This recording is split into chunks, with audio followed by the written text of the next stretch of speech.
నిర్మాణ జనసేన పార్టీ నిర్మాణ సారథులు సమాచార సేకరణ కమిటీ కార్యాచరణ సమావేశానికి వచ్చేసిన జనసేన పార్టీ సీనియర్ నాయకులు, మంత్రులు, ఎమ్మెల్యేలు, పరిశీలకులు, సీనియర్ నాయకులు, సాధక్స్ అందరికీ నా హృదయపూర్వక నమస్కారాలు. చప్పట్లు కొట్టచ్చు, పర్లేదు. ఏది సందేహంతో చేయకండి, నిస్సందేహంగా చేయండి.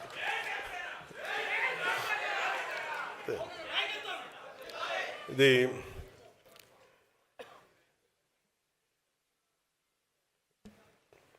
గత సంవత్సరం మన 12.5 లక్షలు ఉన్న జనసేన పార్టీ సభ్యత్వం ఈ సంవత్సరం దాదాపు 22 లక్షలకి చేరింది. అంటే అందరూ క్షేత్రస్థాయిలో బలంగా జనసేన పార్టీని ప్రజల్లోకి తీసుకెళ్లారు. కాకపోతే ఇది నేను ఒక్కడే మాట్లాడితే సరిపోదు, మీరందరూ నన్ను నమ్మి పార్టీని ముందుకు తీసుకెళ్లారు. కాబట్టి ఈ ఒక్కడితో మొదలైన ఈ పార్టీ ఈరోజు 22 లక్షల మంది ఉద్యమీలతోటి చాలా ఒక బలమైన సమూహంగా తయారైంది.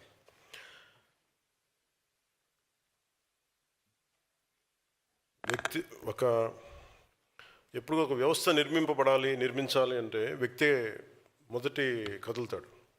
ఒక ఇలాంటి భావజాలం కావాలి, ఇలాంటి వ్యవస్థ కావాలనుకున్నప్పుడు ఆ వ్యక్తే ముందుకు వస్తాడు. ఫస్ట్ వ్యక్తులు వ్యవస్థను నిర్మిస్తారు, ఆ వ్యవస్థ వ్యక్తులను నిర్మించాలి, నాయకులను తయారు చేయాలి. సో దాంట్లో భాగంగా ఒక 2014 మనం మొదలుపెట్టింది, నేను ఒక్కడిని మొదలుపెట్టి కొద్దిమంది జాయిన్ అయ్యి, అలా ఈ రోజున మనకి ఎమ్మెల్యేలు కావచ్చు, 22 లక్షల మంది సభ్యులు కావచ్చు, ఉద్యమీ సభ్యులు కావచ్చు, సాధక్స్ కావచ్చు, 17,000 మంది సాధక్స్ కావచ్చు, మంత్రులు కావచ్చు, ఎంపీస్ కావచ్చు, ఎమ్మెల్యేలు కావచ్చు. మనం అధికారంలో భాగస్వామ్యం చేయగలిగామంటే మనం నమ్మిన సిద్ధాంతాన్ని ఎన్ని ఒడిదుడుకులు ఉన్నా తట్టుకొని నిలబడ్డాం. కాబట్టి ఈ రోజున ఇంత సాధించగలిగాం. సమస్య ఏమొస్తుందంటే మనకి ఎంత చేసినా సరిపోదు. పార్టీ నిర్మాణం వెంటనే కమిటీలు వేసేయండి అంటే ఒక గొప్ప నిర్మాణం కట్టడానికి చాలా బలమైన ముడిసరుకు కావాలి. ఏదో ఒక చిన్నపాటి తేలికపాటి కడదామంటే ఏదైనా తీసుకోవచ్చు ముడిసరుగ్గా. అలాగే ఒక మామూలుగా పార్టీని నడిపేద్దామంటే చాలామంది తీసుకుని నడిపేయచ్చు. చాలామంది పార్టీస్ పెట్టారు ఇప్పటిదాకా, కానీ ఎంతమంది పార్టీని పెట్టి సంస్థాగతంగా దానికి బలం చేకూర్చారు. సో అందుకని నేను ముందు వ్యక్తులను తయారు చేయాలనుకున్నాను. అంటే వ్యక్తులను తయారు చేయడం అంటే ఎట్లా అని మీరు అందరూ అనుకోవచ్చు. ఒకటి, నిలకడ. ఒక 15-14 సంవత్సరాలు మనతో పాటు నిలకడగా ఉంటే తప్ప ఆ వ్యవస్థ వీళ్ళు నిలబడగలరా లేదా అనేది. చాలాసార్లు చెప్తా ఉంటాను, అడ్వర్సిటీ రివీల్స్ ట్రూ క్యారెక్టర్ అని. ప్రతికూల పరిస్థితుల్లో ఎవరు నిలబడి ఉన్నారు, ఎవరు నిలబడలేదు మనకు అర్థం. దానికి ఓన్లీ కాలమే సమాధానం చెప్పాలి. సో ఆ కాల పరీక్షలను తట్టుకొని ఈ రోజున మీరు అందరూ ఉన్నందుకు నాకు చాలా ఆనందంగా ఉంది. మొన్న మా సోదరులు నాగబాబు గారు కూడా చెప్తా, నేను ముందు మన ఢిల్లీలో మాట్లాడుతా ఏమన్నాను, ఢిల్లీలో ఏమన్నా కాదు, నమ్మలేదు మా వాడు అన్నావు కదా. అంటే తను బాగా పొలిటికల్ ఫిలాసఫీ చదువుకున్నాడు, సోషలిజం గురించి అవగాహన ఉన్నవాడు, లాయరు, మద్రాస్ బార్లో లా మెంబర్గా ఉన్నాడు. సో తనకి చాలా ఖచ్చితమైన అభిప్రాయాలు ఉంటాయి. కానీ అలాంటిది వీడు పార్టీ పెడుతున్నాడంటే ఆల్రెడీ ఒకసారి నలుగున్నాం, దెబ్బతిన్నాం, వీడు ఎలా అంటే కేవలం మన బ్రదర్గా నలిగిపోతాడేమో ఒక భయం, వీటన్నిటికీ ఒక చిన్న అపనమ్మకం కూడా కాదు, అది ఒక జాగ్రత్త, ఒక భయం తమ్ముడి మీద కాదు. అది అన్నకు ఉండాల్సిన ప్రేమ లక్షణం కింద చూస్తాం తప్ప అది అనేది అపనమ్మకం కాదు. కానీ ఎలా సాధిస్తాడనేది ఉంటుంది. అలా చాలామందికి ఉండింది, అన్నయ్యకి ఉన్నట్టుగా, నాబాబు గారికి ఉన్నట్టుగా చాలామందికి ఉండి ఎలా వెళ్తాడు ముందుకి, వీడికి అవగాహన లేదు వీడికి అనుకుంటారు. అంటే నది మొదలుపెట్టినప్పుడు, దాని గంగా ప్రవాహం మొదలుపెట్టినప్పుడు చిన్న ధార కింద ఉంటుంది. అది ఎన్ని మలుపులు తిరిగి ఎన్నిటితో కలుపుకొని ముందుకెళ్తే అది మహాప్రవాహం అయిపోతుంది. అలాగే జనసేన నేను మొదలుపెట్టినప్పుడు నా నమ్మకం ఏంటంటే ఇది ఒక రోజున మహాప్రవాహం అవ్వాలని.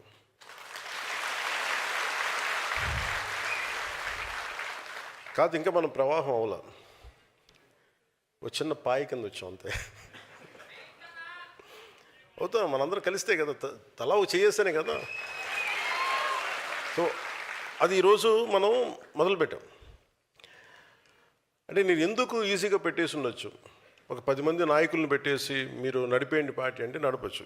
ఉదాహరణకి ఇదే నేను మీరు చూడాలంటే ఈ 2008లోనూ నేను యూత్ వింగ్కి, యువరాజ్యంకి నేను అప్పుడు అనుకుని చేసినవి ఇవన్నీ. అంటే ఒక బలమైన పార్టీ ఎలా ఉండాలని చేసుకున్నప్పుడు ఆ రోజు నేను కొంత చేయగలిగాను, కానీ అది యూత్ వింగ్ కాబట్టి నేను మొత్తం అప్లై చేయలేకపోయినా, చేయకూడదు కూడా. కాకపోతే ఆ అనుభవం నాకు చాలా బలం ఇచ్చింది నాకు. ఇప్పుడు మీరు అనుకోవచ్చు, తెలంగాణలో మా నాయకులు ఎవరు లేరు, ఎమ్మెల్యేలు లేరు, ఎంపీస్ లేరు, మరి ఎందుకుంది పార్టీ? ఉన్నది 1,00,000 మందే కావచ్చు, 4 కోట్ల జనాభాకి. ఎంత బలంగా మాట్లాడతారు చూడండి. దేనికేనంటే ఒక భావజాలాన్ని నమ్ముకుంటే మనుషులు ఎంత బలంగా కొట్లాడగలరు, ఎంత బలంగా పోట్లాడగలరు అనేది తెలంగాణ జనసేన మనకి యూత్ చూపించారు. అంటే నేను ఎందుకు చెప్తా అంటే, if you believe in certain ideology, నమ్మితే మటుకు ఎంత స్థాయికి వెళ్ళొచ్చు అని అనడానికి తెలంగాణ మన జనసేన నిదర్శనం దానికి. ఇంకా అలాంటిది మనకి నమ్మారు కాబట్టి ఈరోజు ఇంతమంది ఎమ్మెల్యేలు, ఎంపీలు ఇచ్చారు. ఓడిపోయిన తర్వాత కూడా నిలబడ్డారంటే దానికి ఆంధ్రప్రదేశ్కి, నేను మన జనసేనకి నిలబడ్డ మద్దతుదారులకి, మన జన సైనికులకు కావచ్చు, మన వీర మహిళలకు కావచ్చు, నాయకులు, ప్రతి ఒక్కరికి నిలబడ్డ ప్రతి ఒక్కరికి పేరు పేరున ధన్యవాదాలు తెలుపుకున్నాను. ఇది నా కోరిక ఏముందంటే, చాలా సంవత్సరాల నుంచి నేను చెప్తాను, కొంతమంది నాయకులకి చెప్పాను, మీరు అర్థం చేసుకోండి, కొంచెం కమిటీలు వేయండి అని చెప్తా ఉంటాను. సమస్య ఎక్కడ ఉంది అంటే, అర్థం చేసుకునేవాళ్ళు లేరు. ఏమంటావు? అదే అంటున్నా, మిమ్మల్ని అర్థం చేసుకునే వాళ్ళ గురించి నేను చెప్పేది. మిమ్మల్ని అర్థం చేసుకునే అంటే, ఇప్పుడు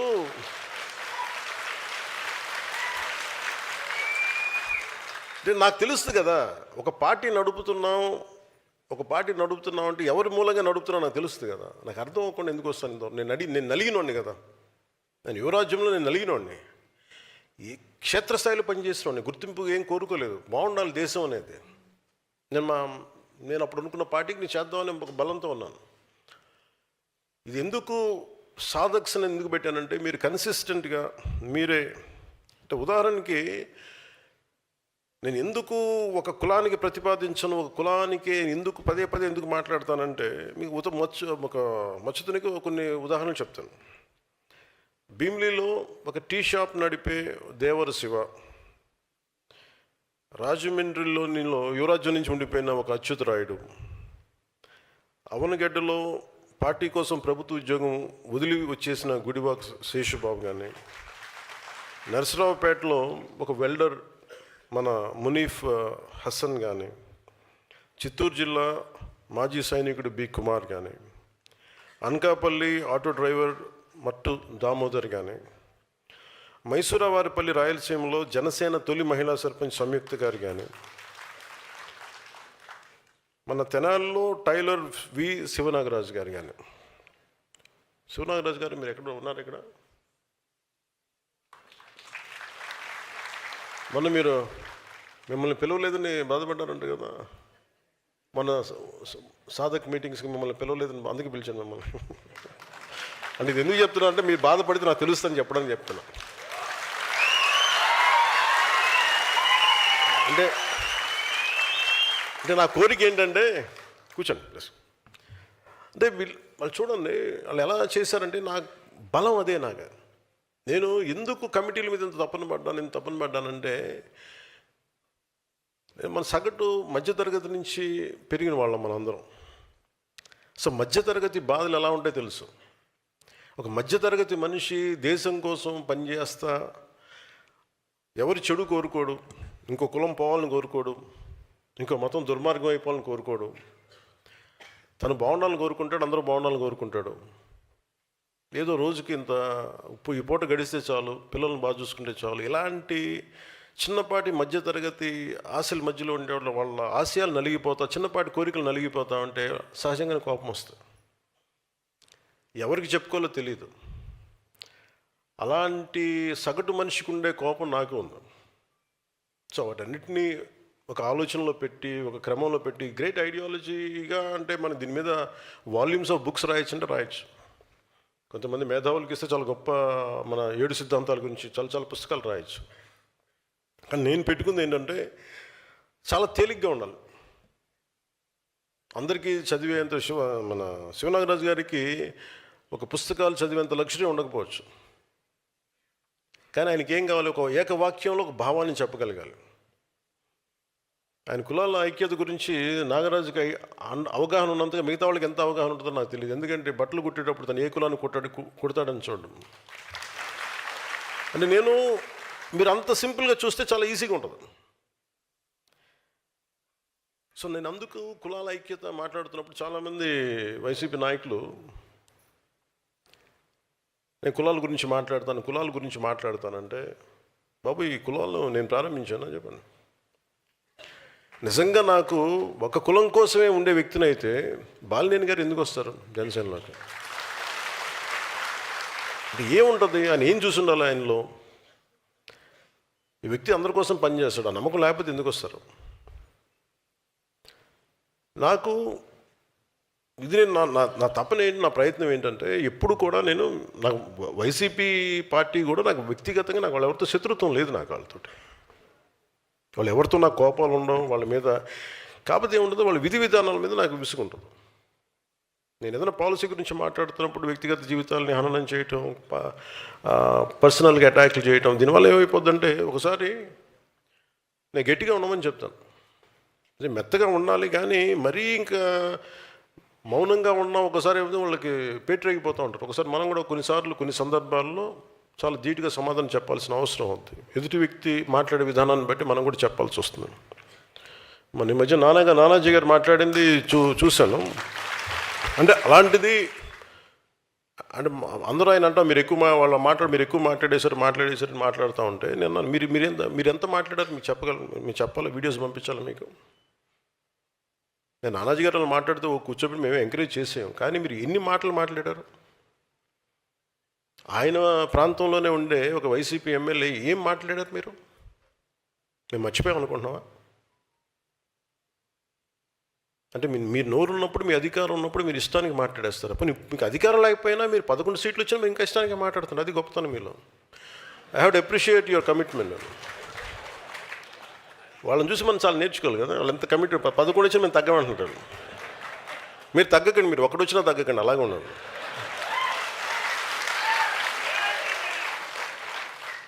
మీరు ఒకటి వచ్చినా తగ్గదు, అలా బలంగా ఉండండి. మిమ్మల్ని తగ్గమని ఎవరు చెప్పాడు? మీరు కరిగిపోండి, అయినా కానీ తగ్గకండి. అంటే ఎక్కడ ఎమోషనల్గా నేను కూర్చోబెట్టండి. పొలిటికల్ ప్రాసెస్లో కొన్ని భావాలను చెప్తాం, పాలసీల గురించి మాట్లాడతాం. వాళ్ళ వైసీపీ నాయకుడిని తగ్గించాలని ఎందుకు అనుకుంటాను? మీరు ఇష్టారాజ్యంగా మాట్లాడేసి, గౌరవ ముఖ్యమంత్రి చంద్రబాబు గారి మిస్సెస్ గురించి మాట్లాడేసి ఇష్టారాజ్యంగా మాట్లాడి అసలు మేమేం మాట్లాడదు. మీరు ఇప్పుడు సడన్గా కూర్చోబెట్టి మీరు మహానుభావుల్లో అయిపోయాం మేమందరం ఇష్టానికి తిట్టేసి ఒక 10-12 సంవత్సరాలు సడన్గా మీకు రియలైజేషన్ వచ్చింది ఈ రోజున. మీకు సరే, ఈ రియలైజేషన్ మీకు ఎంత వస్తుందో నేను చూస్తాను, సంతోషం. మీరు రియలైజ్ అయ్యి మమ్మల్ని ఏం అనకూడదు అనుకుంటే అసలు మా పార్టీ నిర్మాణానికి బోర్డు మా వాళ్ళంతా మిమ్మల్ని తిట్టడం మానేసి మా పార్టీలో మా శివాను మా దేవర శివ గురించి మా మునీర్ హసన్ గురించి మేము ఎత్తుకుంటాం. వాళ్ళ నాయకులు తీసుకునే బాధ్యతలు మేము ముందుకెళ్తాం.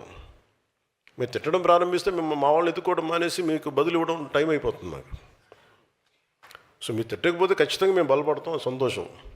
లేదు మీరు తిడతానంటే కూడా మేము తిట్టి మేము బలపడతాం. ఏదైనా మేము బలపడటం guarantee. Choice is yours. So నేను నాయకులకి నేనే బాధ్యత తీసుకున్నాను. అంటే నాకు ఒక్కొక్క ఊరికి వెళ్తుంటే ఒక్కొక్కరికి అనిపిస్తుంది, ఎక్కడో మనోహర్ గారు నా పర్మిషన్ తీసుకొని నేను రాలేకపోతాను చెప్పారు కొద్ది రోజుల క్రితం. తలిపేసానమ్మా, ఎవరు వస్తున్నారు?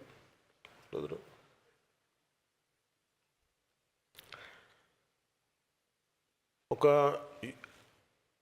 హుద్హుద్ తుఫాన్ అప్పుడు మేము వెళ్తూ ఉంటే మన శ్రీకాకుళంలో ఒక అబ్బాయి 22-23 ఉంటాయి. ఒక 10 కేజీలు బియ్యం కాదన్నా 10 సంవత్సరాల భవిష్యత్తు కావాలి. అంటే యువత తాలూకు కోపాలు, యువత తాలూకు వాళ్ళు ఏం అడుగుతున్నారు? జీవనం అడుగుతున్నారు. కేవలం మనం ఉచితాలు అడగట్లే యువత. ఉచితాలు ఎవరికి కావాలి? నిజంగా నిస్సహాయ పరిస్థితిలో ఉన్న వ్యక్తుల సమాజానికి ఉచితాలు కావాలి, ఖచ్చితంగా కావాలి. అలాంటి స్కీమ్స్ ఉండాలి. లేదంటే మనకి దివ్యాంగులకి పెన్షన్స్ పెరగాలంటే 5,000 కాదు, 4,000 కాదు, మనం 10,000 పెంచాం మన ప్రభుత్వం వచ్చాక.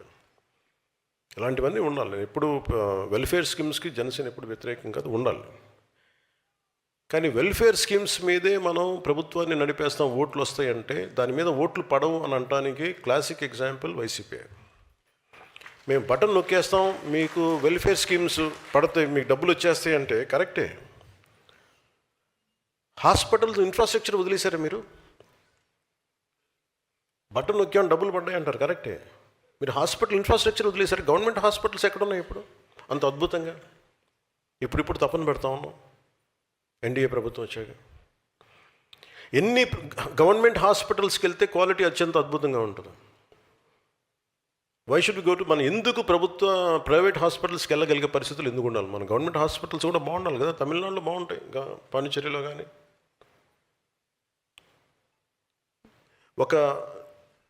ఒక నిర్ణీతమైన ఒక పర్టికులర్ సంఖ్యాబలం ఉన్న జనాభాకి ఎన్ని హాస్పిటల్స్ ఉన్నాయి మనకి? గవర్నమెంట్ హాస్పిటల్స్ ఏవి పని చేస్తున్నాయి? గవర్నమెంట్ హాస్పిటల్స్కి ఒక ఎంఆర్ఐ స్కాన్ ఇస్తే అది మెయింటైన్ చేయగలుగుతున్నారా లేదా? డాక్టర్స్కి జీతాలు పెంచే పరిస్థితులు ఏదైనా ఉన్నాయా? ఎందుకు గవర్నమెంట్ హాస్పిటల్స్ వదిలేసి ప్రైవేట్ హాస్పిటల్స్కి వెళ్తున్నారంటే జీతాలు పెరగవు. అసలు దాని మీద గత ప్రభుత్వం ఏదైనా ఆలోచించిందా? నేను కొన్ని క్యాబినెట్లు కావచ్చు, కొన్ని ప్రత్యేకించి కావచ్చు, నేను మన పార్టీ తరపు నుంచి కావచ్చు, నేను కోరుకుంటుంది వ్యవస్థలు బలోపేతం కావాలని. వ్యవస్థలు బలంగా ఉండాలి మనకి. Basic infrastructure, basic government schools, basic roads.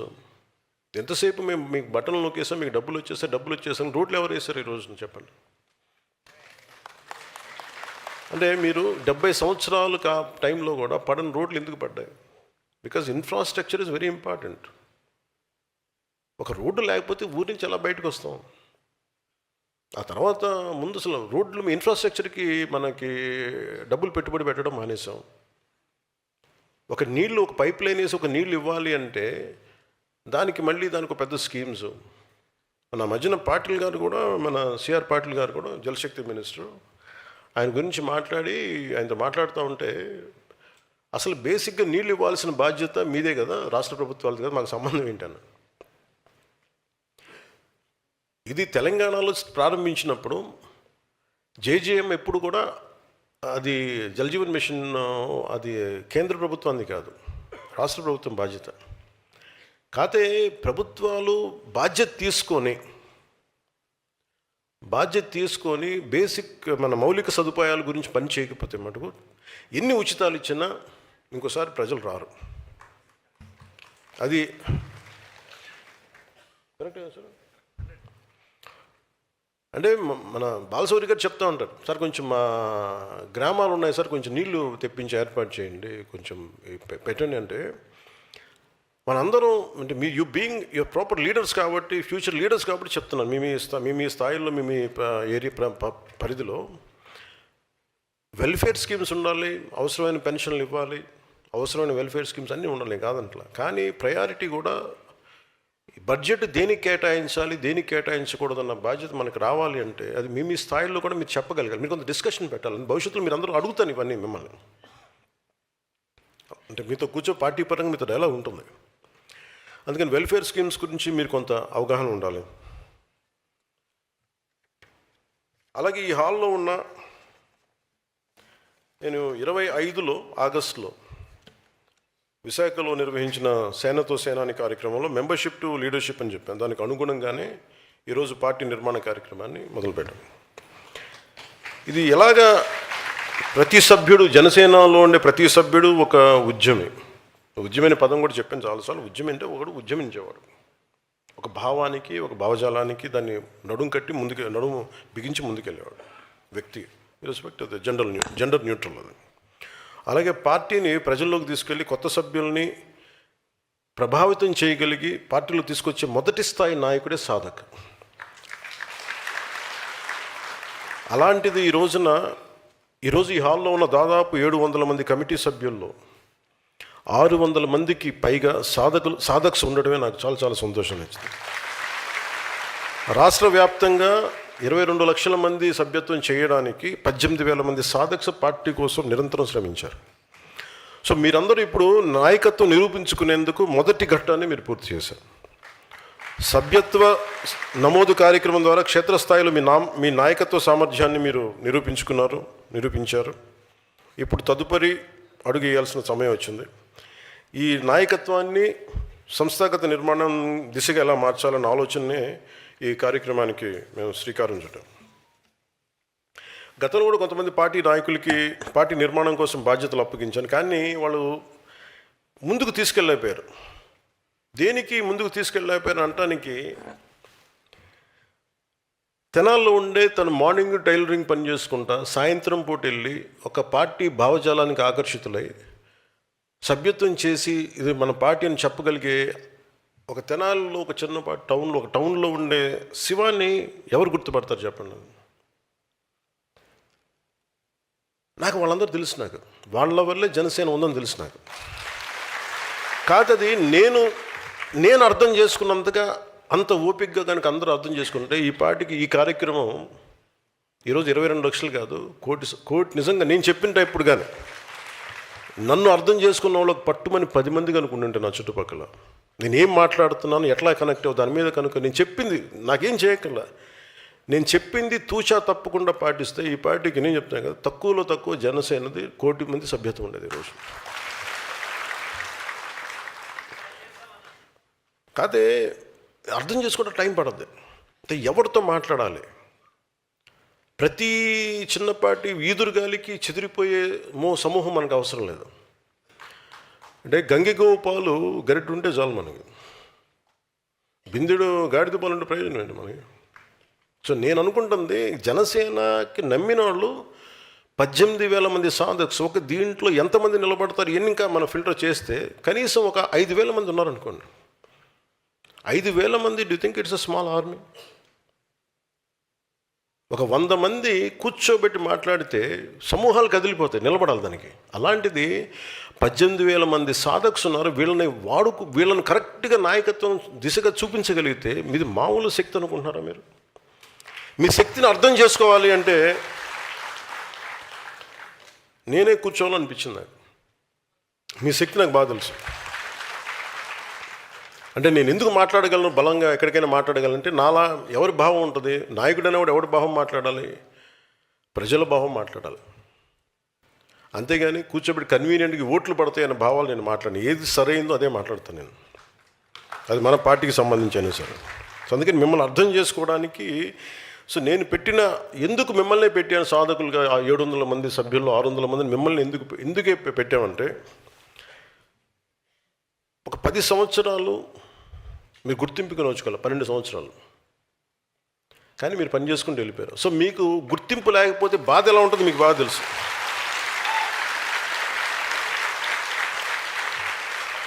So మీరు ఎవరు పని చేసేవాళ్ళు, ఎవరు పని చేయని వాళ్ళు, మళ్ళీ మీరు కూడా లేదు మళ్ళీ మీరు, నేను అందుకనే చాలా క్లియర్ కట్గా చెప్పాను, సమాచార సేకరణ కమిటీ మాత్రమే ఇది ప్రత్యేక. ఎందుకంటే సమాచారం సేకరించడం మీ బాధ్యత.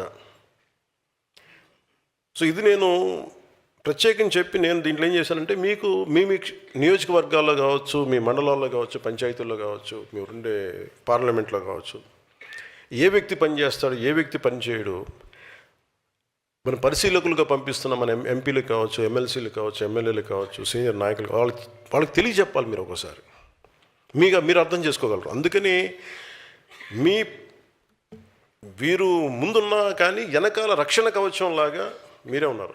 అంటే ఎవరిని ముందు అందుకని మిమ్మల్ని చాలా చాలా నమ్మి పెట్టాను మిమ్మల్ని. సో నేను ఎలా చేస్తున్నాను దీనికంటే, పార్టీ కోసం అంకిత భావంతో పనిచేసి సామర్థ్యం ఉండి బాధ్యతలు స్వీకరించేందుకు ఆసక్తి ఉన్న సాధక్స్, జన సైనిక్స్, వీర మహిళలు కావచ్చు, వారి అందరి వివరాలు సేకరించేందుకు ఈ జనసేన పార్టీ సారథుల సమాచార సేకరణ కమిటీని ఏర్పాటు చేశాం. ప్రతి పార్లమెంట్ నియోజకవర్గానికి 28 మంది సభ్యులతో ఈ కమిటీని ఏర్పాటు చేశాం. ప్రతి పార్లమెంట్ నియోజకవర్గానికి ఒక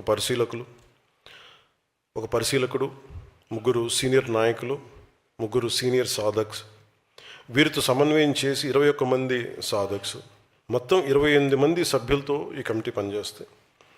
వీరికి సహకారం అందించేందుకు మళ్ళీ మీరు ఇచ్చిన ఇన్ఫర్మేషన్ మళ్ళీ అటు ఇటు దారి మళ్ళకుండా ఇది ఏ బాక్సుల్లోకి వెళ్ళిపోతే అసలు రీచ్ అవుద్దా లేదా అన్న మళ్ళీ అష్యూరెన్స్ ఇవ్వడానికి మళ్ళీ నా ఆఫీస్ తరపు నుంచి, నా ప్రెసిడెంట్ సెక్రటేరియట్ తరపు నుంచి ఒక 5 మంది సపోర్ట్ టీంని పంపిస్తున్నాయి, 28 మంది కాకుండా. ఎందుకంటే మీరు సేకరించే పత్రాలు కనుక మీరు మన శివ లాంటి వాళ్ళు కానీ, మన మునీర్ హసన్ లాంటి వాళ్ళు, డి కుమార్, మట్టు దామోదర్ లాంటి వాళ్ళు, అలాగే మన సర్పంచ్ సంయుక్త, ఇలాంటి ఎంతోమంది ఉన్నారు. వీళ్ళందరినీ మళ్ళీ గుర్తిస్తారా, మళ్ళీ వరవడిలో పోద్దా, ప్రవాహంలో పోద్దా అని మిస్ అవ్వకుండా మళ్ళీ నేను కూర్చోబెట్టి చేశాను.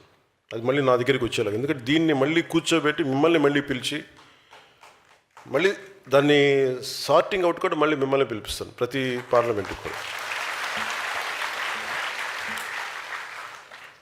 ఈ కమిటీల ప్రధాన బాధ్యత నాయకుల్ని ఎంపిక చేయడం కాదు, సమాచారాన్ని చాలా పారదర్శకంగా సేకరించడం మాత్రమే. ఇప్పుడు ఉదాహరణకి నేను శివ గారి పేరే తీసుకున్నా, తెనాలి శివనాగరాజు గారి పేరుని తీసుకుని, ఈ పేరు నా దగ్గరికి ఎలా వస్తుంది అనుకుంటున్నారు? నా చెవులు ఎప్పుడు క్షేత్రస్థాయిలో పెట్టుంటాను, ఎవరు పనిచేస్తారు ఏంటి. సో నాకు అందుకు అనిపించింది, అందుకని నాకు చాలా పేర్లు ఉన్నాయి అని అన్నీ చదవట్లేదు కానీ చాలా పేర్లు ఉన్నాయి. అంటే నేనేమన్నానంటే వాళ్ళు మనకు తెలియాలి కదా అన్న. సో అలాంటి వాళ్ళు మీరు గుర్తించగలరు మీలా కష్టపడ్డ వాళ్ళని. అందుకని మిమ్మల్ని ప్రత్యేకించి మీకు ఆ బాధ్యత మీ అందరికీ. కొంతమంది కమిటీల జాబితాను రిలీజ్ చేసిన తర్వాత కొంతమంది నాయకులు నాతో కొన్ని మెసేజెస్ పంపించారు. ఈ కమిటీలో ఉన్న వాళ్ళు మాకు తెలియదు, వాళ్ళు ఎక్కడ పనిచేశారో మాకు తెలియదు, మీకు నచ్చిన వాళ్ళతోనే కమిటీస్ ఏర్పాటు చేశారా అని కొన్ని ప్రశ్నలు వచ్చినాయి. ఈ కమిటీల ప్రధాన బాధ్యత పార్టీ కోసం నిస్వార్థంగా కష్టపడిన నాయకులు, సాధక్స్, జన సైనికుల వివరాలను సేకరించడం, నా పరిశీలనకు పంపించడమే తప్ప. అలాగే వీళ్ళందరూ ఎన్ని సంవత్సరాల నుంచి పనిచేశారు, ఉన్న 700 మందిలో 600 మందిని చేయడానికి ఒక ఫార్మాట్ తీసుకున్నాం. ఎన్ని సంవత్సరాల నుంచి ఉన్నారు, ఎంత సభ్యత్వం చేశారు, ఎన్ని సంవత్సరాలుగా వీళ్ళు ఒడిదుడుకులు ఎదుర్కొన్నారు, వీటన్నిటిని ఒక బేరీ చేసుకొని ప్రమాణంగా తీసుకొని చేసుకుంటూ వచ్చాం. కొంతమంది నేను ఇంకా మిస్ అయ్యి వచ్చామో కానీ ముందు ఇది సేకరణ కమిటీ కాబట్టి మ్యాక్సిమం జనంతో మమేకమైన వాళ్ళు కావాలని చెప్పి ఆ బాధ్యతగా తీసుకున్నాం. మళ్ళీ పాయింట్ ఆఫ్ కాంటాక్ట్స్ కానీ అక్కడ ఉన్న ఎమ్మెల్యే ప్రతినిధులు కానీ పదవులు అనిపిస్తున్న వాళ్ళని తీసుకున్నాం. ఎవరు పదవులకి రావాలన్నా అది ఒక బాధ్యత. సో అది మీరు నిర్ణయించాలి, భవిష్యత్తులో సాధక్స్ నిర్ణయించాలి. సో ఎవరు ఎన్ని సంవత్సరాలుగా అంటే మీరు వెళ్ళినప్పుడు మీరు విషయ సేకరణ ఎలా ఉండాలి, ఎవరు ఎన్ని సంవత్సరాలుగా మీలాగా పార్టీ కోసం పనిచేశారు, ఎలాంటి ఉద్యమాల్లో, ఎలాంటి పార్టీ కార్యక్రమాల్లో పాల్గొన్నారు, ఏమన్నా ఉద్యమాల్లో పాల్గొన్నారా, వారికి ఎలాంటి సమర్థత ఉంది, ఏ బాధ్యతపై ఆసక్తి ఉంది, గతంలో పార్టీకి వారు అందించిన సేవలు ఏంటి, ఇలాగ ఒక ప్రొఫార్మా నేను మీకు పంపిస్తాను. దానికి అనుగుణంగా మీరు సమాచారం సేకరించండి. అలాగే ఈ కమిటీలో ఉన్న ప్రతి ఒక్కరికి మీ విధి విధానాలు, కార్యక్రమ నిర్వహణ మీద స్పష్టంగా మీకు చాలా క్లియర్ కట్ గైడ్లైన్స్ మీకు అందజేయడం జరుగుతుంది. ఇది జనసేన పార్టీ నిర్మాణానికి ఒక రూల్ బుక్. ఇది దానికి అనుగుణంగానే మీరు సమాచారం సేకరించాలి. మీరు సేకరించిన సమాచారం నా పరిశీలనకి తీసుకురావడమే మీ బాధ్యత. మీరు అందించే సమాచారం ఆధారంగా పార్టీ ముఖ్య నాయకులతో చర్చించి, మీతో చర్చించి, ఆ తర్వాత ఎవరికి ఏ స్థాయిలో పార్టీ బాధ్యతలు కేటాయింపై తుది నిర్ణయాన్ని మనందరం కలెక్టివ్గా కూర్చొని తీసుకున్నాం. అంటే నాకున్న సమస్య కూడా ఏంటంటే మీ నియోజకవర్గంలో, మీ మండలంలో, మీ గ్రామంలో ఎలాంటి గుర్తింపు ఆశించకుండా సంవత్సరాల తరబడి పార్టీ కోసం కష్టపడుతున్న జన సైనికుడిని ఎవరో కూడా మనం గుర్తించలేకపోతే పార్టీని సంస్థాగతంగా ఎలా నిర్మించగలం?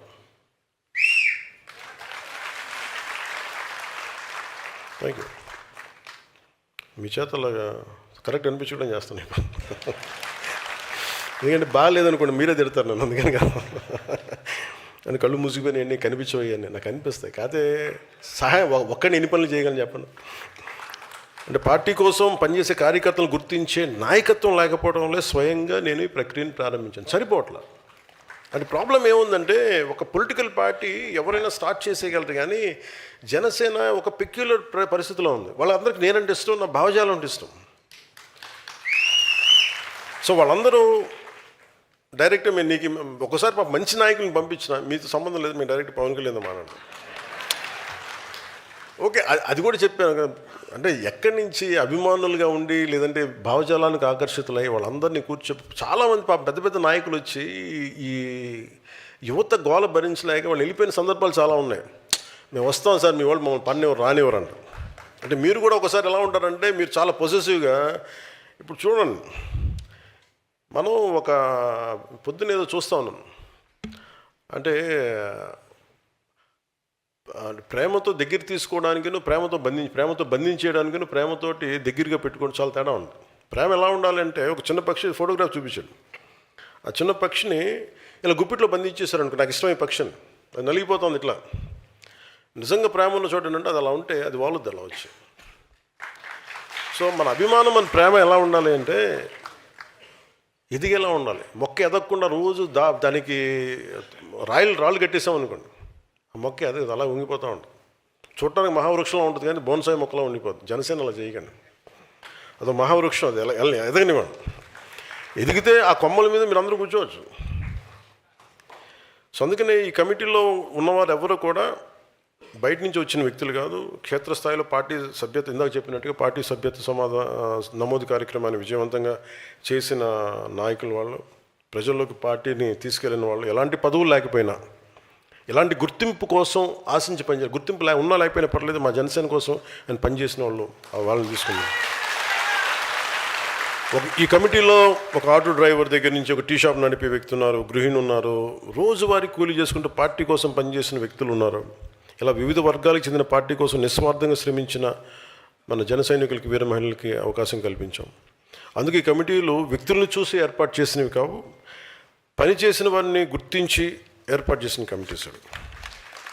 ఈరోజు మనం అధికారంలో ఉన్నామంటే మనకున్న 21 మంది ఎమ్మెల్యేలు, 2 ఎమ్మెల్సీలు, 3 ఎంపీలు, 3 మంత్రులు, దాదాపు 3500 పైగా నామినేటెడ్ పదవులు ఉన్నవాళ్ళు, దాదాపు 3000 మంది స్థానిక సంస్థలో వార్డు మెంబర్ నుండి జడ్పీటీసీ స్థాయిలో ఉన్నారంటే దానికి కారణం వ్యక్తిగత గుర్తింపు కోసం కాకుండా పార్టీ సిద్ధాంతం కోసం నిలబడిన జన సైనికులు, సాధక త్యాగం. ఇప్పుడు ఆ త్యాగానికి, అంకిత భావానికి సంస్థాగత గుర్తింపు ఇచ్చే సమయం వచ్చింది. ఈ కార్యక్రమం కేవలం కమిటీల నియామకం కాదు, జన సైనికుల నుంచే భవిష్యత్ జనసేన నాయకత్వాన్ని నిర్మించే ఒక బలమైన ప్రక్రియ అది. సో నేను మొదలుపెట్టినప్పుడు ఇల్లు దూరం, చీకటి, గాఢాంధకారం అని చెప్పాను. నాకు తెలియదు, అంటే అంత అయోమయంగా ఉండేది. నాకు ఎలా స్టార్ట్ చేయాలంటే అది కరెక్ట్. అంటే సో మీకు కొన్ని నేను పంచుకుంటాను మీతోటి. ఓకే, మేజర్ చెప్పగలిగింది ఇదే, మిగతా అని చెప్తాను. నేను ఇంకోటి ఏం చేద్దాం అనుకున్నానంటే, నాకు ఒకటి చెప్పి కీలకమైంది. ఈ రోజున 18,000 మంది సాధక్స్ ఉన్నారు. 18,000 మంది సాధక్స్. యు ఆర్ ఫస్ట్ లీడర్, అంటే ఫస్ట్ ప్రైమరీ లీడర్షిప్ మీదే పార్టీది. You are leaders. అంటే మొదటి లైన్ అండ్ లెంత్లో నిలబడే నాయకత్వం మీదే. And that's why your సాధక్స్.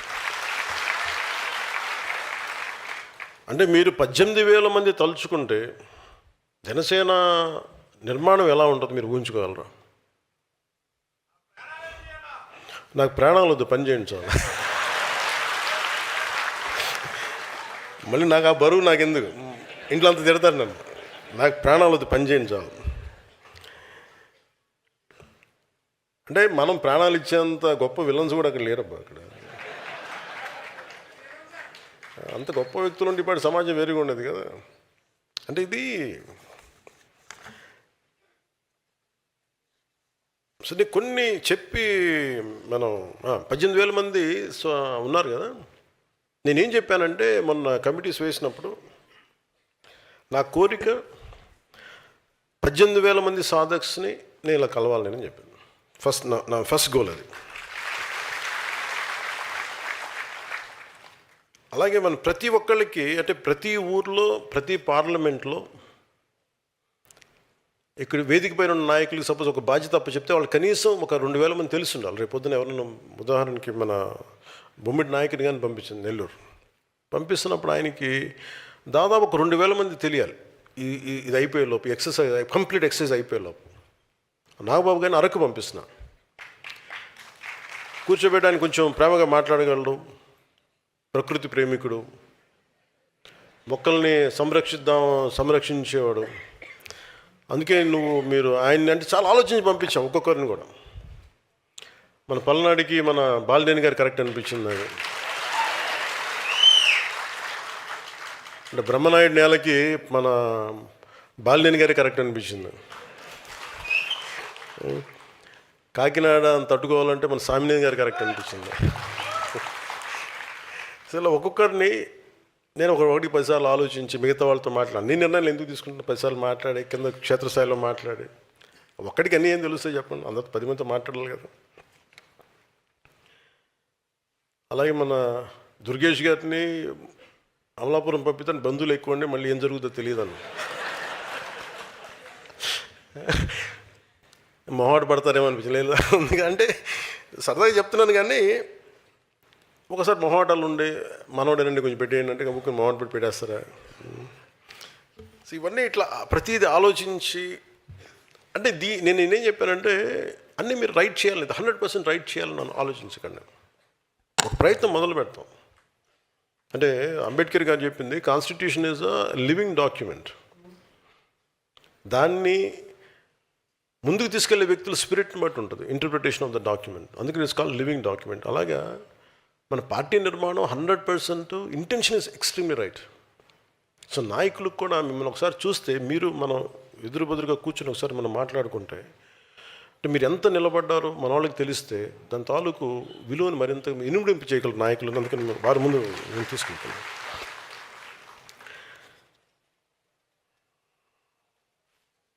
బాబు కొంచెం సౌండ్ తగ్గించండమ్మా, అందరూ బయటికి వెళ్ళి కరెక్ట్ చేయండి.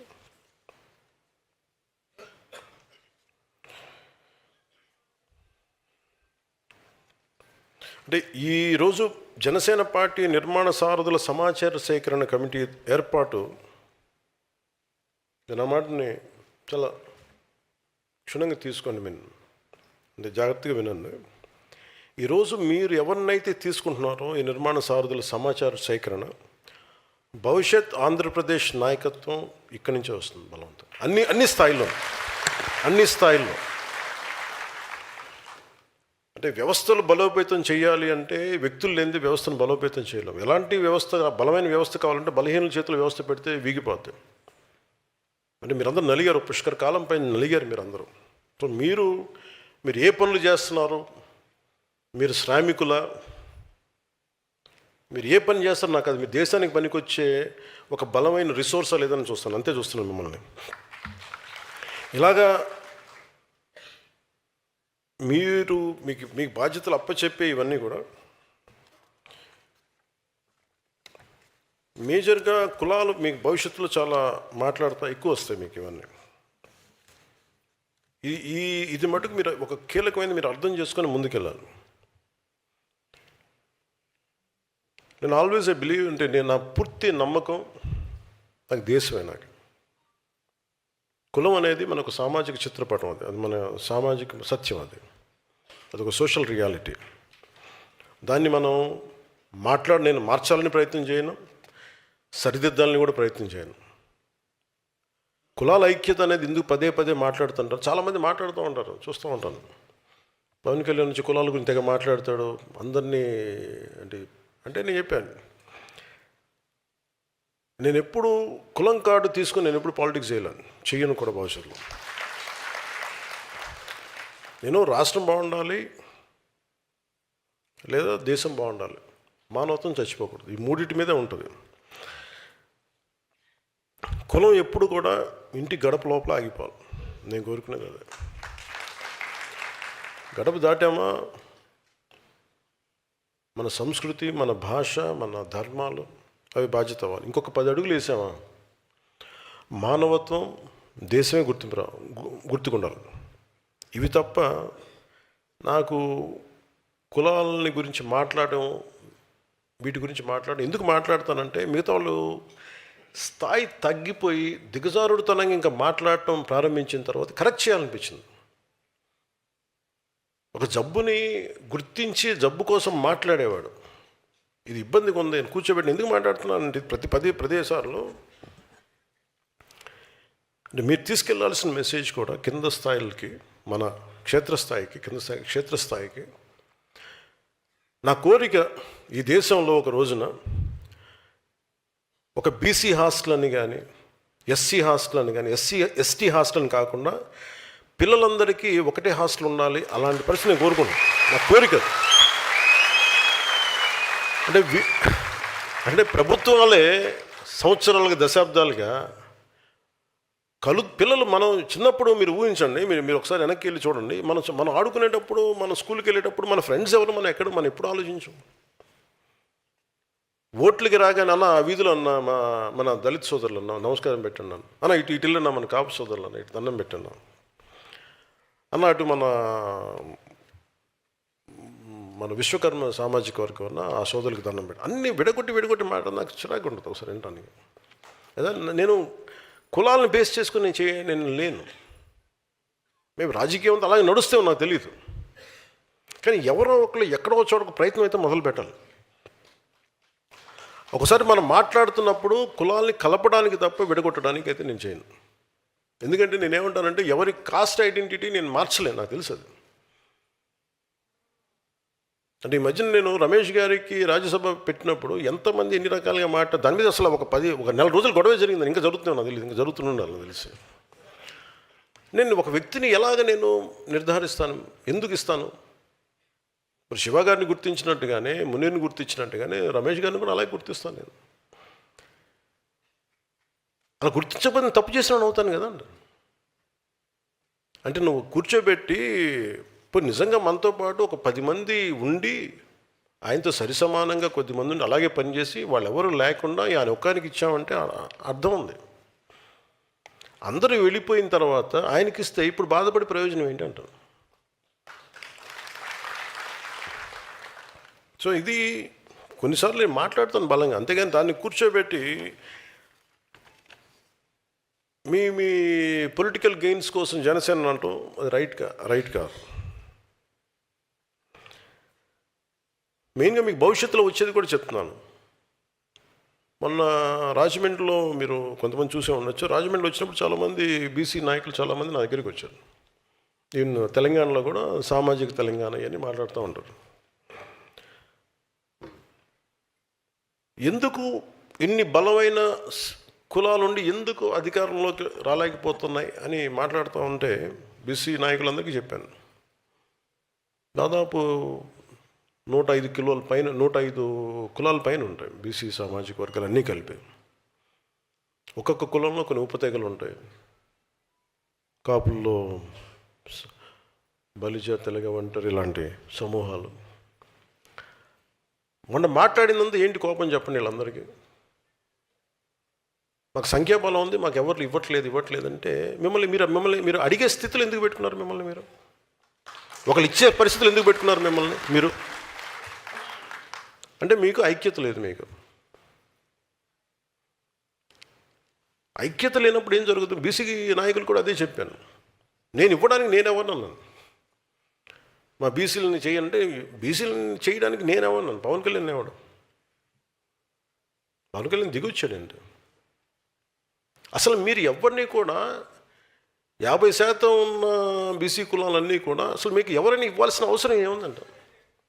మీరు అందరూ కలెక్టివ్గా ఉంటే మీరు 10 మందికి ఇవ్వగలిగే పరిస్థితుల్లో మీరున్నారు. మీరు ఉండాలి. కానీ మీరు ఎంతసేపు దేహి అని మీరు ఎందుకు అనుకుంటున్నారు? మీరు అంటే మీకు ఏం జరుగుతుందంటే మీరు గొడవలప్పుడు మటుకు అందరికి ఏకమవుతున్నారు. కానీ నిజంగా ఎప్పుడైతే ఓట్లు రావాలో అప్పుడు మటుకు మీరు నాయకత్వం లోపం కావచ్చు, రకరకాలుగా ముక్కలుగా విడిపోయి ట్రెడిషనల్ పార్టీస్కి మీరు వెళ్ళిపోతున్నారు.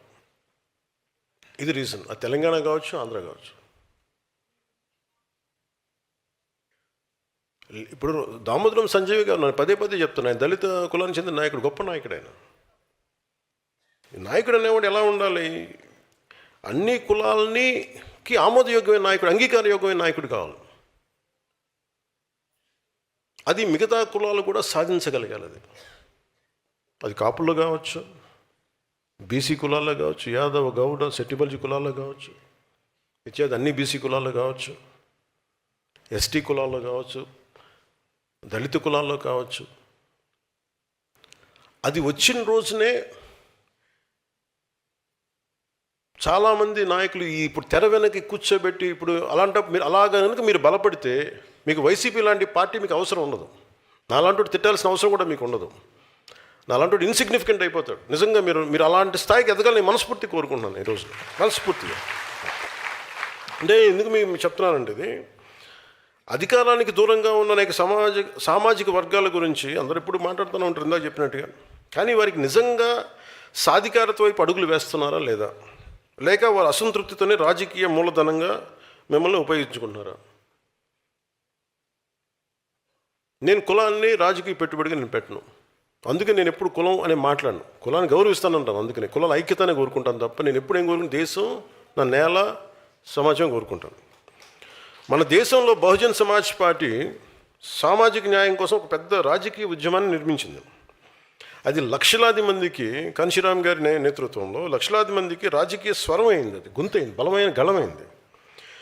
ఇది భారతదేశ ప్రజాస్వామ్యంలో చాలా చాలా కీలకమైన ఒక అధ్యాయం ఇది. కానీ అది ఒక పాఠం కూడా నేర్పించింది. ఏ ఉద్యమం అయినా ఒక సామాజిక వర్గానికి మాత్రమే పరిమితమైతే, సంస్థల్ని నిర్మించకపోతే, కొత్త తరాలకి అది విస్తరించకపోతే దాని ఎదుగుదలకి పరిమితులు ఏర్పడతాయి. అందుకనే ఈ రోజున బహుజన్ సమాజ్ పార్టీ ఎదుగుదల ఆగలేక పరిమితం అయిపోయింది. అందుకనే ఒక నాయకుడు కేవలం తన కులాన్ని నమ్మితే సరిపోదు, ఇతర కులాలను కూడా నమ్మాలి. అది సమాజం మొత్తం నమ్మాలి, దేశం నమ్మాలి. అప్పుడే నిజమైన రాజకీయ సాధికారత వస్తుంది. దానికి నేను చెప్పేది ఏంటంటే సోషల్ ట్రస్ట్ కోషియంట్ అంటాం. ఒక అధికారి దగ్గర మొన్న చూశారు కదా, మన కృష్ణలంకలో ఏదో గొడవ జరుగుతుంటే, అంటే ఎంత హాస్యాస్పదంగా ఉంది వినటానికి ఈ మాటలు, ఎంత బాధగా అనిపిస్తుంటే. చనిపోయిన ఇప్పుడు ఒక రౌడీ, ఇప్పుడు క్రిమినల్ క్యాస్ట్ ఏంటి, ఎలా వేసుకొస్తారు నాకు అర్థం కదా, లాజిక్ నాకు ఎలా మిస్ అయిపోతారు. ఒక క్రిమినల్కి మీరు క్యాస్ట్ అని మీరు ఎలా అంటగడతారు, ఏ బేసిస్లో మీరు తీసుకొస్తారు? అంటే మనం అర్థం చేసుకోవాల్సింది ఏంటంటే, ఇది ఒక నెరేటివ్. ఇది మన దగ్గర ఎందుకు మీకు చెప్తున్నానంటే, రేపు పొద్దున మీరు 18,000 మంది మీరే గొంతు గళం. మన దగ్గర ఛానల్స్ లేవు, పేపర్ లేవు, టీవీలు లేవు. నేను 18, 19 మాట్లాడుతుంటే నేను చెప్పేవాడినా, అరే నాన్న తమ్ముడు మీ ఫేస్బుక్లో నా ఆయుధాలు బాబు అంటే, అన్న అలాగే చేసి నిలబెట్టారు ఈరోజు. నేను 5 సంవత్సరాలు పట్టింది నిలబడ్డానికి. అంటే మీరు అధికారానికి దూరంగా ఉన్న వర్గాలని అధికారంలో తీసుకురావటం ఒక రాజకీయ విజయం అది. కానీ అన్ని వర్గాలని అంగీకరించే నాయకత్వంగా తీర్చిదిద్దటం ఒక సామాజిక విజయం. నేను సామాజిక విజయం వైపు వెళ్తున్నాను. అంటే ఏంటి, మీరు కూర్చోబెట్టి ఈ 3 కులాలని మనం పెట్టి మార్చేసుకుంటే మనకు అధికారం అవసరం రావచ్చు, మనకు తెలియదు.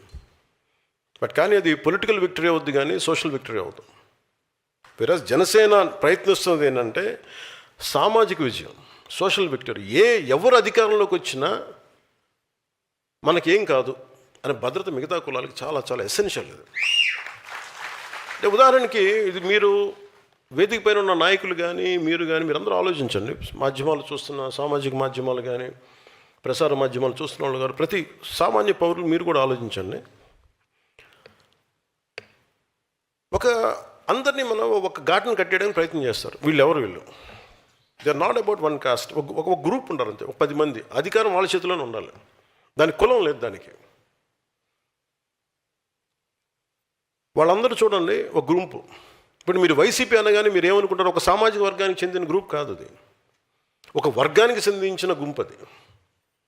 వాళ్ళు దేనైనా వాడతారు, వాళ్ళు కులాన్ని వాడచ్చు, మతాన్ని వాడచ్చు, లేదా ఇంకా రకరకాలు వాడచ్చు. మీరు చూడండి, మనల్ని తిట్టేవాడు, మీరు ఇదే వేదిక పైన చెప్తున్నా, గతంలో వైసీపీకి పనిచేసిన నాయకులు కూడా వేదిక పైన ఉన్నారు. బాలినేని గారు కానీ, సామినేని గారు కానీ. వీళ్ళు ఎప్పుడన్నా ఈ 5 సంవత్సరాల కాలంలో ఎప్పుడన్నా మనల్ని దిగజారిపోయి తిట్టిన దాఖలాలు మీరు విన్నారా ఎప్పుడన్నా? మరి వాళ్ళల్లో మన ఉదాహరణకి బాలినేని గారే, మన సామినేని గారే కరుడు కట్టిన కాంగ్రెస్ వాది. ఆయన జీవితం అంతా కాంగ్రెస్తో గడిచింది. ఆయన రావడానికి 100 ఆలోచించారు. సో సహజమైన లాయల్టీ కాంగ్రెస్ వైపే ఉంటుంది. కానీ దాన్ని దాటుకొని వచ్చారంటే ఆయనకు అర్థమవుతుంది ఇది రైట్ కాదని. బాలినేని గారు మన రాజశేఖర రెడ్డి గారు చనిపోయినప్పుడు ఆయన కోసం వాళ్ళ నాయకులు మన గత ముఖ్యమంత్రి కోసం ఆయన రాజీనామా చేశారు. ఒక మన మంత్రి క్యాబినెట్ మినిస్టర్గా ఉంది. అంటే అలాంటి వ్యక్తి బయటకు వచ్చిన దాంట్లో కులం ఎక్కడుందంటున్నాను నేను. ఆయన విభేదించి ఎందుకు బయటకు రావాల్సింది సరిగ్గా లేదు. ఇదైతే రైట్ కాదు. ఇలాంటి రాజకీయం రైట్ కాదు. విచ్ఛిన్నమైన రాజకీయం రైట్ కాదు. సో అక్కడ ఎక్కడ కులం అనేది లేదు. అది నా మాట చెప్పడానికి చెప్తున్నాను ఇదంతా.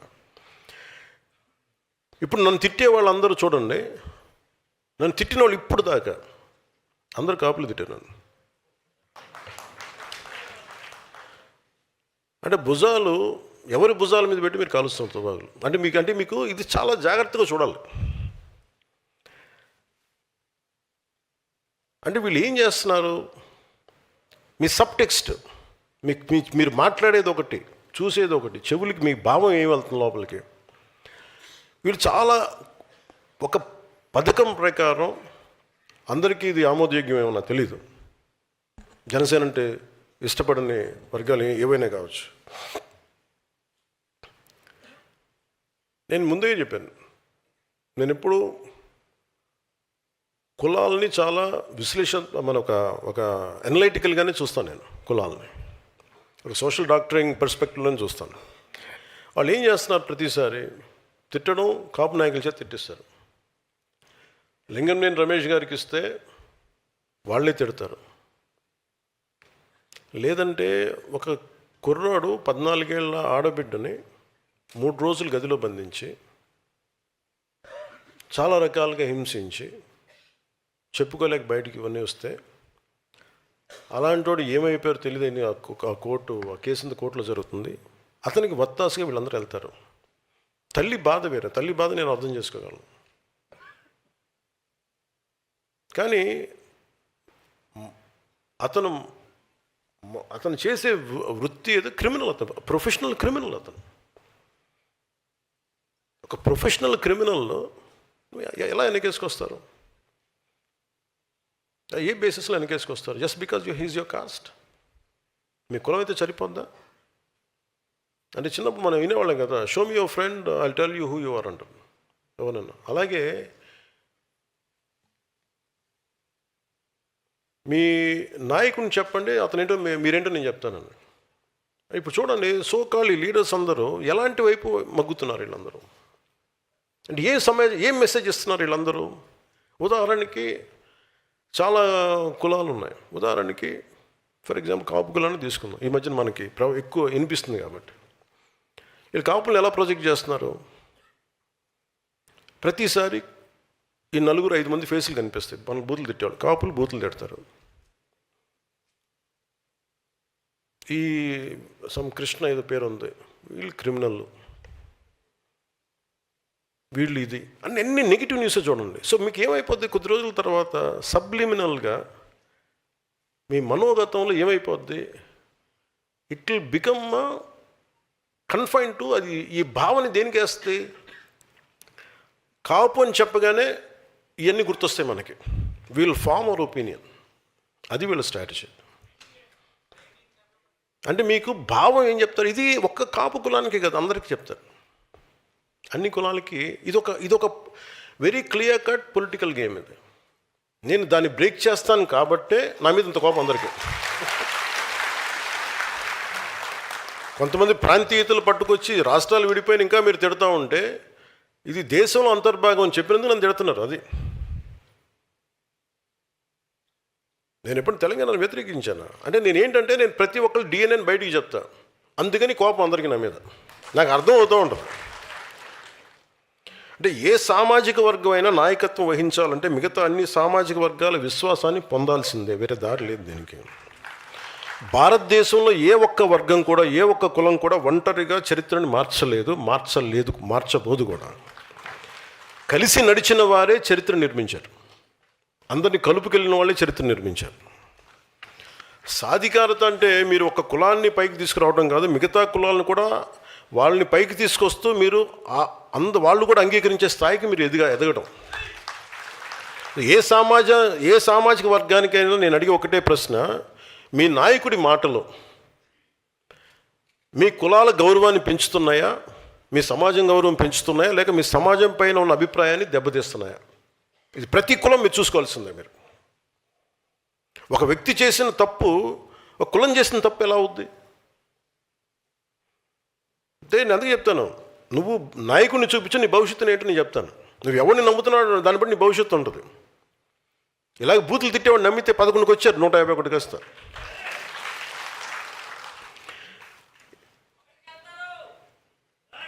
తదాస్తు.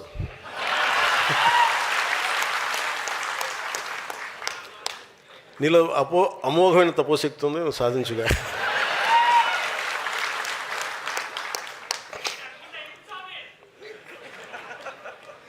ఉదాహరణకి మనకి ఈ మధ్యన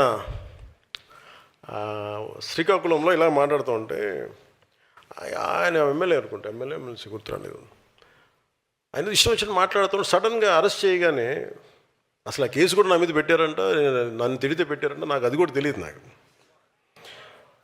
ఏదో ఒకట్లే పేర్లు నేను అనేది వ్యక్తిని చెప్పట్లా. నాకు చెప్పాను కదా, వ్యక్తితో పెద్ద సంబంధం. నాకు నిజంగా చాలామంది తిడుతున్నారు, నాకు చూస్తాను. నాకు ఎంత ఇమ్యూనిటీ వచ్చేసిందంటే భగవంతుడి దయ వల్ల. అంటే నాకు యాంటీ వైసీపీ నేను ఇమ్యూనిటీ ఎక్కిచ్చేసుకున్నాక నాకు అసలు అలా చూస్తూ ఉంటాను. బూతులు తిడుతున్నా అలా చూస్తూ ఉంటాను సంతోషం. ఇంకా అలాగా అంటే వాళ్ళు సడన్గా ఇష్టానికి తప్పులు చేసేసి, అంటే ఇప్పుడు మా కులాన్ని తొక్కేస్తున్నారు అంటాడు. నీ కులం చెప్పిందా నీ బూతులు తిట్టమని? నీ కులంలో ఉన్న ఏం మాత్రం సెన్సిబుల్ ఉన్న ఒక మహిళని అడుగు, ఒక యువతిని అడుగు, ఒక యువకుడిని అడుగు, ఒక అనుభవం పెద్ద ఆయన అడుగు. నేను బూతులు తిడతానండి, మళ్ళీ నన్ను జైల్లో పెడితే, పోస్టులో పెడితే నేను నా కులాన్ని వాడేస్తాను చెప్పు. ఏం మాట్లాడుతున్నారా మీరంతా? జనసేన కులాల ప్రాతిపదికన రాజకీయం చేయదా? కానీ మీరు చేసిన తప్పులు చేస్తున్న మటుకు నేను చెప్తున్నా, మా వాళ్ళు ఎంత మాట్లాడతారో, మా నాయకులు కానీ మీరు కానీ ఎంత చేస్తారో నాకు తెలియదు. కానీ నేనైతే తప్పు మీరు ఇష్టం వచ్చినట్టు బూతులు తిట్టేసి క్రైములు చేసి కులాలు వెనక దాక్కుంటే నేను మటుకు దానికి బలంగా ఖండిస్తాను. అంతవరకు నాకు ఆ భయాలు లేవు నాకు. అందుకని ఈరోజు మనం ఈ కమిటీల ద్వారా ఇవన్నీ మాట్లాడుకున్నాం. సో మన సమర్థతను గుర్తించాలి. అంటే ఇలాంటి పరిస్థితులు మీరు ఎదుర్కోవాలండి. ఇవన్నీ ఎందుకు చెప్తున్నా, ఇలాంటి పరిస్థితులు మీరు ఎదుర్కోవాలి అంటే మీరు వీటి మీద అవగాహన ఉండాలి. చాలామందికి నాయకులు చెప్తున్నా, ఈ మధ్యన మన రాజు ఎక్కడ చెప్పాను, మీరు మాట్లాడరు ఏంటండి, మన వాళ్ళందరూ అడిగా, అడ్డగోలుగా తిడుతున్న ఎవరు మాట్లాడరు, మొహాట పడుతున్నారు ఏంటండి, అదే మీరు ఏం చెప్తారు అని. అంటే నేను ప్రతిసారి చెప్తానంటండి వాళ్ళు తిట్టమని. అలాగే అది అప్పుడు చెప్పా, తెలంగాణ ఉదాహరణ చెప్పా.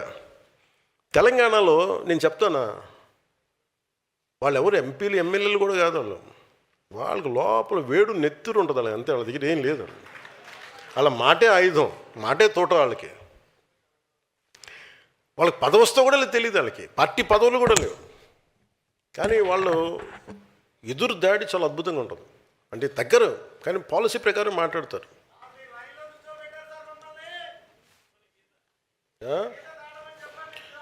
గీత అదే ఇష్టం వచ్చినట్టు గీత దాటే కూడా అదే చెప్పేది, అదే కదా.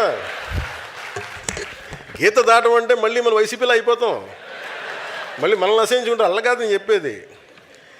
ఎవడికి ఎంత శిక్ష పడాలో అది అందరూ ఆనందించి కరెక్ట్గా మాట్లాడాడు అనిపిస్తుంది. అంటే శిక్ష వేస్తే ఎలా ఉండాలి అంటే, మాట్లాడితే ఎలా తూకం వేసినట్టు ఉండాలి. అంటే ఒక అక్షరం మొక్క ఎక్కువ ఉండకూడదు, ఒక అక్షరం మొక్క తక్కువ ఉండకూడదు, కరెక్ట్ కొట్టడం అన్నది. మీకు దాని మీద మాట్లాడి మీరు అందరినీ ఒక మూకమ్మని తిట్టేయకూడదు. ఎంచుకోండి, ఎనలైజ్ చేయండి, ఒక్కొక్క వ్యక్తిని ఎనలైజ్ చేయండి. ఈ వ్యక్తి ఇలా మాట్లాడాడు, దాని మీద రాసుకోండి, చిన్న చరిత్ర రాసుకోండి. ఏం మాట్లాడితే బాగుంటుంది, ఎలాగా మాట్లాడితే కరెక్ట్ కూర్చుంటాడు. మీరు అలా అందరూ మాట్లాడబట్టే కదా ఎక్కువ పాపం మాట్లాడే వాళ్ళందరూ చిచి వాళ్ళ జోలికి వెళ్ళకూడదని చెప్పి మనకి ఇన్స్ట్రక్షన్. ఇప్పుడు వాళ్ళకి ఏంటో సడన్ రియలైజేషన్ వచ్చింది, మీకు మాకు సంబంధం లేదండి. సంతోషం మాకు, ఐఎమ్ ఎక్స్ట్రీమ్లీ హ్యాపీ అబౌట్. అంటే నేను చెప్పదలుచుకుంది ఏంటంటే, మీరు అలాంటి స్థాయిలో దిగి ఇలా మాట్లాడితే, అంటే మాకు మా నానాజీ గారు ఉన్నారు, నేను అనేది ఎంకరేజ్ చేయను. పాపం ఆయన ఎన్నోసార్లు ఇది చేస్తే నానాజీ గారు పాపం ఆయన ఏదో ఒకసారి ఇది మాట్లాడితే ఎన్నిసార్లు కొన్నిసార్లు నేను ఆయన కూర్చోబెట్టి మీరు తప్పుని అలా మాట్లాడి చెప్పిన సందర్భాలు చాలా ఉన్నాయి. ఎవరా చేతులు కట్టక్కర్లా, మీ అంటే ఒకటేంటంటే మీరు ఎలా తయారవుతున్నారండి అందరూ కూడా, లేదంటే మన పార్టీ సెంట్రల్ ఆఫీస్ నుంచి ఏం రావాలండి? సెంట్రల్ ఆఫీస్ నేను తెలంగాణ యువతకి చెప్తానండి, సెంట్రల్ ఆఫీస్ నుంచి చెప్పమని వాళ్ళు చెప్పం. భావం కదలాలి లోపల. అంటే ఇప్పుడు నాకుంటుంది, నేను వెళ్ళి ఏదన్నా ఇప్పుడు నాకు సమస్య వచ్చింది, ఎవరికైనా నష్టం వచ్చింది, వెంకయ్య నాయుడిని చంపేశారు, నాకు చెప్పాలా? నాకు నాయకుడిగా నాకు కదలాలి కదా, నాయకులకి నేను చెప్పాలా? నేను కదలాలి కదా. వెంకయ్య నాయుడిని మన గిద్దలూరులో క్షోభ పెట్టి చనిపోతే నాకెవరు చెప్పలేదు కదా. నేనే రకరకాల న్యూస్లో చూసుకుని నేనే బయలుదేరిపోయాను. అలాగే ఎంత మాట్లాడాలి, ఎంత మాట్లాడకూడదు, ఎంత మాట్లాడాలి పరిస్థితులను బట్టి మీరే కొన్ని బేరీ చేసుకోండి. అప్పుడే కదా మీకు నాయకత్వం అంటే ఏంటి? కూర్చోబెట్టి సభలకు వచ్చి తెల్ల చొక్కా తెల్ల ప్యాంట్లు వేసుకొని రావడం కాదు, లేదా నాలాగే ఇలా కూర్చొని రావడం కాదు. బాధ్యత తీసుకోండి. మీరు అది కనుక మీకు అలవాటు అయిందనుకోండి, you will have your independent thinking with in the party line and length. Party line and length మీకు తెలుసా? మీకు తెలుసు కదా నేను ఎంత మాట్లాడుతాను. నా లైన్ అండ్ లెంత్ మీకు అర్థం కాదు. నేను ఎప్పుడన్నా బూతులు పెడతాను, ఏదో ఒకే ఒకసారి ఏదో కొడుకులారా ఒక పదం మాట్లాడాను ఒకే ఒకసారి. దానికి ఈ మధ్యన వాళ్ళు బాధపడుతున్నారు, ఇదివరకు నేను బూతులు మాట్లాడామంటే. కరెక్ట్, ఎప్పుడు మాట్లాడా? మీరు 18 మందిని మీరు జైలు వేసి తొక్కి మమ్మల్ని రాత్రులు పగలు హింసించి, ఇంకా మాకు 2.5 సంవత్సరాలు 3 సంవత్సరాలు మీరు హింస చూపించిన తర్వాత అప్పుడు చేయాల్సి వచ్చింది తప్పలా. అప్పుడు కూర్చొని శాంతి వచనాలు చెప్పండి, సంతోషం అండి, చాలా ఆనందంగా ఉందని మీరు తిట్టినందుకు చెప్తాం. అదే చేస్తాం. చాలా హ్యాపీ అండి, మీరు భలే తిడతారు, భలే ఎలా సార్ మీరు ఎలా నేర్చుకుంటారండి రాత్రికి అంటాం. అలా కాదు, అలా అని చెప్పి మీరు కూర్చోబెట్టి నోటికి ఏదో వచ్చినట్టు మాట్లాడితే నాకు అర్థం ఉండక్కర్లా. మీరు మాట్లాడేదానికి పాలసీ ప్రకారం మీరు ఖచ్చితంగా విమర్శించండి, మేము కరెక్ట్ చేసుకుంటాం. మీరు మమ్మల్ని విమర్శిస్తే మీరు ఏ తప్పులు చెప్తున్నారో పాలసీలు అవి కరెక్ట్ చేసుకొని నెక్స్ట్ టైం మేము రావడానికి ప్రయత్నం అదే కదా చేస్తాం. మేము తప్పులు చెప్పాలి, మాకు తప్పులు చేస్తే మా తప్పులు సరిదిద్దుకుంటాం. అలా కాకుండా మీరు కూర్చోబెట్టి మీరు ఇష్టానికి తిట్టేస్తున్నాం ఇది అని అంటే అది సబబు అనిపించుకోదండి. వైసీపీ నాయకులందరికీ చెప్తున్నాను.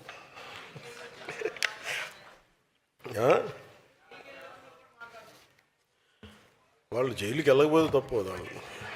వాళ్ళు జైలుకి వెళ్ళడం ఏమనుకుంటున్నారంటే, వాళ్ళు ఒక తాంత్యా తోపే, బాలగంగాధర్ తిలక్, సర్దార్ వల్లభాయ్ పటేల్, జవహర్లాల్ నెహ్రూ, పండిట్ జవహర్లాల్ నెహ్రూ, మహాత్మా గాంధీ డర్బన్ జైల్లో ఇరినాయి. మరి చిన్నప్పుడు న్యూస్లు చూసేవాళ్ళం. వాళ్ళు అలా ఫీల్ అవుతున్నారు. వాళ్ళు చండాలని వాళ్ళు తెలియట్లేదు. పాపం ఏం చేస్తాం